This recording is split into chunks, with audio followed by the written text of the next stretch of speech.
السلام علیکم ورحمۃ اللہ وبرکاتہ۔ امید کرتا ہوں کہ آپ حضرات خیریت سے ہوں گے۔ ناظرین، تبلیغی جماعت کے بعض ساتھیوں کو یہ کہتے ہوئے سنا جاتا ہے اس امت کا سب سے پہلے جنت میں جانا دعوت و تبلیغ کے کام کی وجہ سے ہوگا۔ تو کیا یہ بات صحیح ہے؟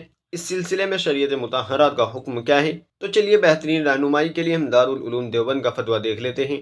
فتویٰ دیکھنے سے پہلے آپ سے چھوٹی سی گزارش ہے، ویڈیو پسند آئے تو شیئر کر دیجیے گا اور چینل پر پہلی بار آئے تو سبسکرائب کر دیجیے گا۔ تو چلیے فتویٰ دیکھ لیتے ہیں۔ چنانچہ کسی سائن نے دارالعلوم دیوبند سے سوال کیا ہے۔ ایک ساتھی نے اپنی بات میں یہ کہا، اس امت کی جو فضیلت ہے کہ وہ سب امتوں سے پہلے جنت میں جائے گی اور وہ اس دعوت و تبلیغ کے کام کی وجہ سے ہیں۔ کیا یہ بات صحیح ہے؟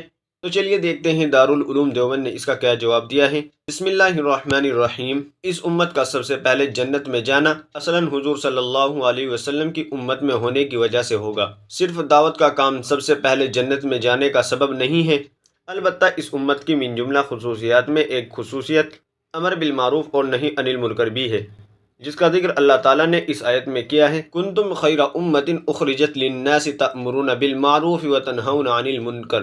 مذکورہ ساتھی کو اپنی طرف سے دعوت کے کام کے فضائل بیان نہیں کرنے چاہیے، اس کو جماعت کے اصول کی روشنی میں بات کرنی چاہیے۔